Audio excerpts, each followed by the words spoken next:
We see our bat symbol followed by what looks like an angel of death. Funny, because if Batman wanted to, he could be just that. And before we get to Arkham, we are shown that even Gotham has the same gothic elements all over its landscape. It's the same Polly's Diner that Scarecrow attacks in the opening of Arkham Knight. Though the Arkham games have a foot in realism, they aren't too proud as to not give us the sleek, sexy Batmobile instead of a tumbler-like vehicle. A jawline that could cut diamonds. And one that could pierce. You know I love me some center framing. Hey, Sharpie. And a name that could stab diamond. Not so tight, boys. You'll crease the suit. Mark Hamill's Joker will always be the top echelon for a Joker performance. That laugh is as recognizable as the McDonald's arches. Hey, Sharpie, you getting my good side? Everyone should be as confident as Joker. Need to take my temperature? I'd be happy to drop my pants. First, talking about his cavity being searched, and now this? What are you into, Joker?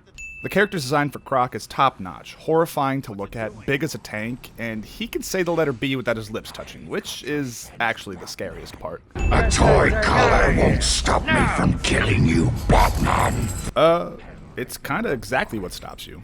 Batman's quick on the draw. I'm sure he had Joker by the neck the instant the lights went out. He surrendered almost without a fight.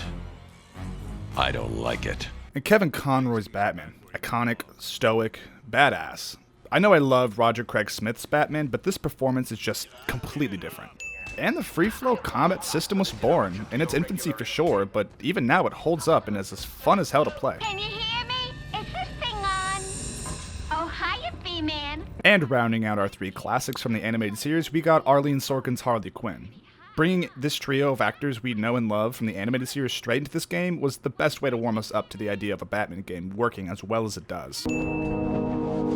Doing your job. Doing your job. Just not yet. Don't know how this step opened the door, but it was cinematic and cool, so the arms of every gamer boy out there know. First sign of Bat's suit deteriorating. I remember back in 2009 when I played this, that the suit falling apart blew my mind technologically. Harley Quinn tried to slow me down, dropped an elevator on me. Did it work? Of course not. I guess this is how they joke with each other. I'll calibrate the cowl's vision mode to isolate armed henchmen. Love how Fox in The Dark Knight quit Wayne because of detective mode, but Oracle's just like, right on, man, keep it up. Our friendly neighborhood room. Don't cut yourself on this sharply observed portrait. The Riddler is used in a really fun way in Asylum. You never face off with him in some grand boss battle, just silly little riddles and trophies strewn about. I love that comically sized moon, just to really drive home this art style they're going for. Strange. This is Gordon's pipe. Barbara... It's not as fleshed out as his combat, but these little detective moments are a nice bone for Batman's world greatest detective title. There's no way he'd leave it. Exactly. He's left me a trail to follow. I mean, sure, he could have just dropped it, but assuming the best of your right-hand man. Where's Gordon? Wouldn't you like to Over know? here. Shut up! I'd be remiss not to throw in a few wins for the Predator sequences. Each and every one of them is always a blast to play, especially when they came out in 2009. There was nothing really like it. These only get better throughout Asylum and the series. They obviously didn't want to be followed. The elevator appears to have been powered down. These bad guys and their disdain for elevators. How brave. Let's give Mr. Cash a great big hand. He could use one. Not even the Joker's above a nice pun. Welcome to Arkham Asylum. You know, someone had to wait for Batman to pass, get past all the doctors, set up the present, get a whole ass another person to hop inside the present, make sure Knife Guy could see when Batman was coming, have the balls to fight him one-on-one, just to have this cute little Jokerified moment. And you know what? I appreciate the effort. Get me out of here, please, someone! Here we begin what I believe Asylum does best. Let's get spooky. Love the slow progression of the fear toxin having an effect on bats. We are starting small with the camera being askew.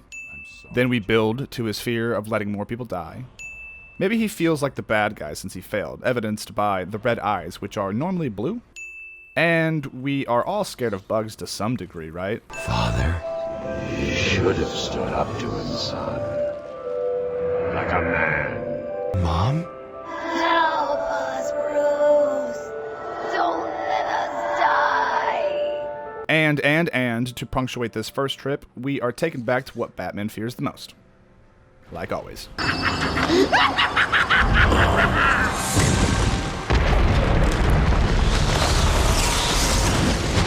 Poor little bat. You're in my world now! The Scarecrow sequences are hands down the coolest parts of Asylum. Rocksteady just gets to break all the rules of the real world and be weird. This version of Scarecrow is actually scary versus the one we got in Arkham Knight. And the only way to conquer our fears is to hold them up to the light and face them. Have you found my dad? I'm fine. Had a little run-in with Scarecrow, slowed me down. I'll get back to you in a bit. After the trip, our boy Bats is smart enough to not take Gordon's death at face value and doesn't jump to conclusions. Be more like Batman. I'm not sure I can stop him this time. You'll do it. Gordon says what we were all thinking. No, Bane. This time I break you.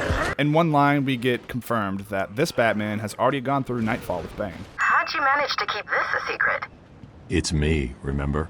I mean, could have just said, because I'm Batman. But I'll let it slide.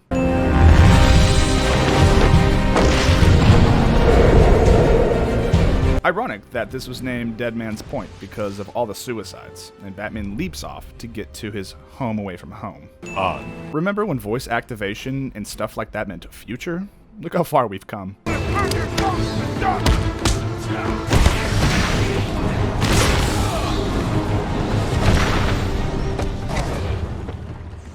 Is it just me, or does some of the score from Asylum sound eerily similar to The Dark Knight?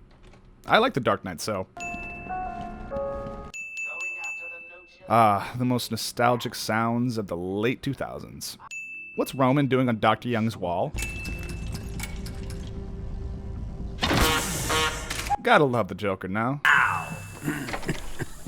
I've played this game countless times, and it wasn't until now that I realized we got dosed with fear gas as we exit the door.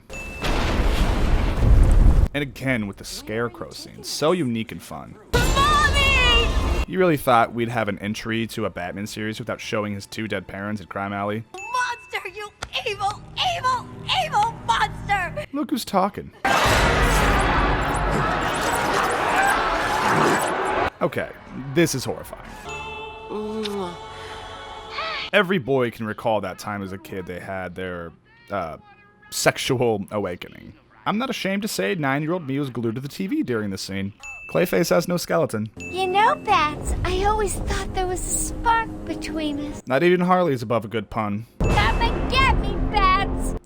Why the Office zoom in? The Dark Knight himself. How's it hanging, Bats? Alright, 1 pun, cool. 2 puns, nice. 3?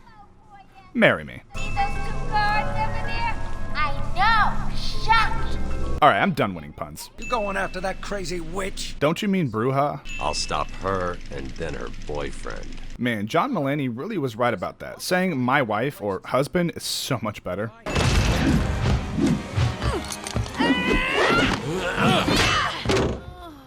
What a gentleman for not completely rocking her shit. And fun that Harley doesn't stand a single chance against Batman. Hey, hands off the merchandise! That's my— Immediately grabs her merchandise. Well, he'll get me out, you'll see! Yeah, you'll see. Oh, am I actually feeling bad for Harley? Gotta say, Batman never getting his cape caught in a door is nothing short of a miracle.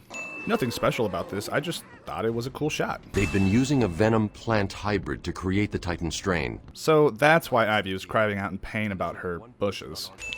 Yes, I know he's found us. We know Ivy can talk to them, but those subtle whispers are kind of creepy. I need you to help me create an antidote. Why should I? Enemy of my enemy is my friend. I enjoy how much this Batman has grown from Origins, just calm and stoic, negotiating. And I'll be waiting. She could be talking to a piece of sliced bread and create sexual tension. The red fog and plants make the mansion kind of really beautiful. Like I mentioned earlier, the continual escalation of the Predator levels always keeps them fun, even this far into the game. Exaggerated that we fought in this area before, and now we will have to do it with limited gargoyles. Did anyone catch the game last night? This fucked with everyone's head way back in the day. Such an awesome idea to have Scarecrow throw one of our fears as gamers right in our face, losing all of our progress through a game crash, an absolute nightmare. Rocksteady is nice enough to not have us hanging in that dread for too long, though. Cool that the music we've come to view as non-diegetic starts playing through the Batmobile's radio.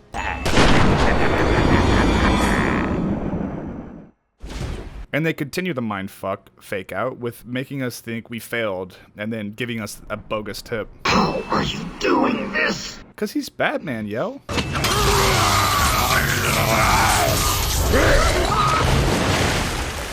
Well, that's one way to get rid of Crane.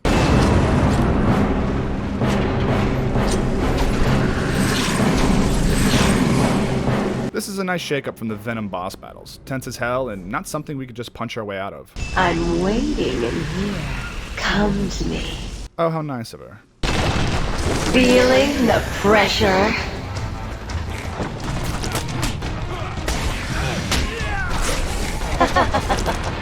This boss battle is just a BDSM fight between Batman and Ivy, with her simps coming in occasionally after getting upset. You know, I gotta get me some of that explosive gel. The last 3 boss fights are solved with it. Ah, here it is, Batman.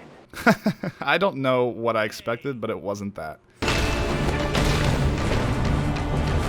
You get a trophy for taking out all these goons. Everyone always said I should be in television. Don't you mean in a video game? 10, 9, 8, 7, 6, 5, 4.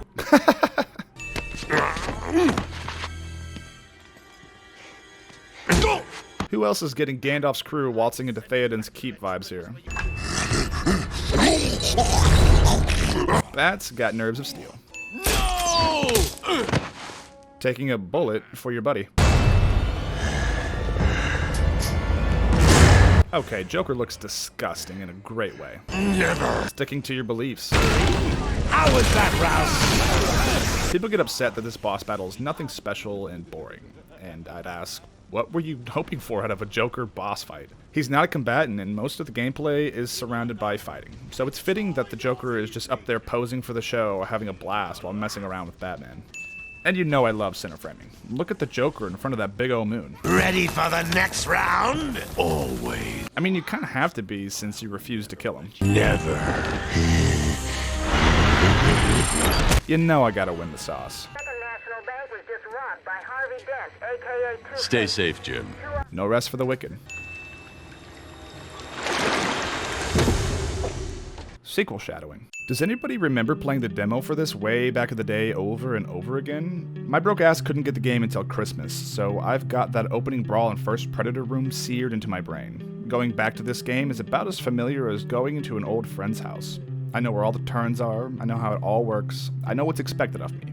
But that doesn't diminish any of the fun to be had on returning. I feel like when Asylum came out, we all recognized that it would be a classic. It just had that energy about it. And now, over a decade later, it most certainly is. You'll notice this video is a little short, and that's because I forgot how plot-driven this game really is, which isn't a dig at this game, as I feel its lack of theme or message raises the game up a peg for what it is. The first Arkham game was just a test in all reality. Let's see what happens if we get an A-list trifecta of voice actors, create some solid gameplay, and use the Batman comics as a canvas. What happens is a fun-ass time. Asylum is not worried about asking the moral quandaries, such as if what Ellie and Abby did was right or wrong, or how they made us feel. It's not asking us to bear the burden of having our loved ones ripped away from us by those we thought we trusted. None of that. Arkham Asylum is just a funhouse, or a madhouse, if you will, of Batman having to save the day from the bad guy. And that's enough. Enough for me, at least. No better excuse to create a reason for the gameplay than that, and to not act like you're something more than you're not. I know.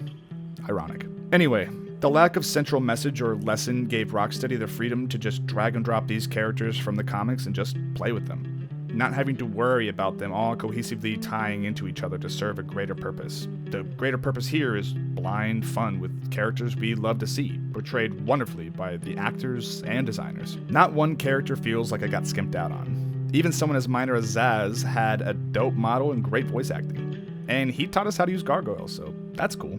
Beyond that, the entire art design of Arkham Island is hauntingly beautiful, taking all the gothic inspirations from the animated series and comics alongside the sickly nature of 20th century asylum medicine. Creepy straitjackets and metal bars over windows. It all comes together to create a truly creepy atmosphere that none of the other Arkham games have. It's wholly unique unto itself, and it is worth a playthrough occasion just to remember how different the atmospheres are. Seriously, just thinking about driving around the Batmobile versus running around the medical facility is like night and day.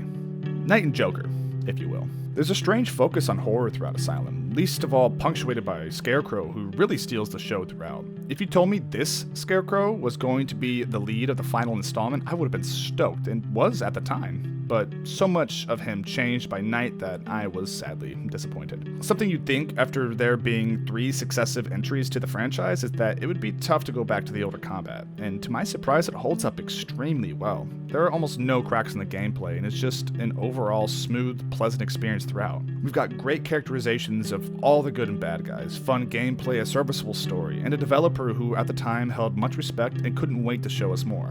Like I said, Arkham Asylum was a test to see if their crazy little idea of Arkham City could ever get off the ground. Asylum was safe, didn't go crazy, a big open world with sprawling side quests and all the like. 3 main areas with buildings, a main story, and Riddler trophies. And we all fell in love with it.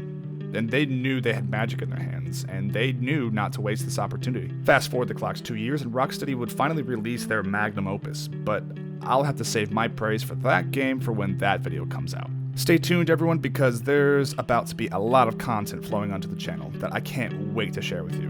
What do you think of Arkham Asylum after all this time? I'll say this before I go. I think it might be my least favorite Arkham game, even behind Origins. But that's like saying I like one of my kids less than the other, you know?